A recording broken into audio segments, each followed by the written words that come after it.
La gestion de la forêt préoccupe au Nouveau-Brunswick, tellement que des groupes aux visions opposées, comme des environnementalistes et des membres de l'industrie forestière, s'assoient à la même table. Ils sont prêts à mettre de l'eau dans leur vin pour l'avenir de l'industrie.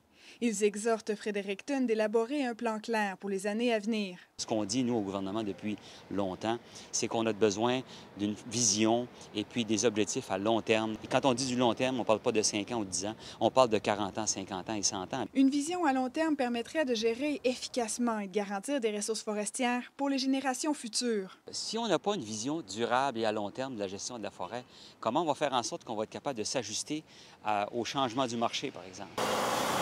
La crise économique chez nos voisins américains a d'ailleurs fait très mal à l'industrie forestière. Surtout qu'ici, le bois est au cœur de l'économie.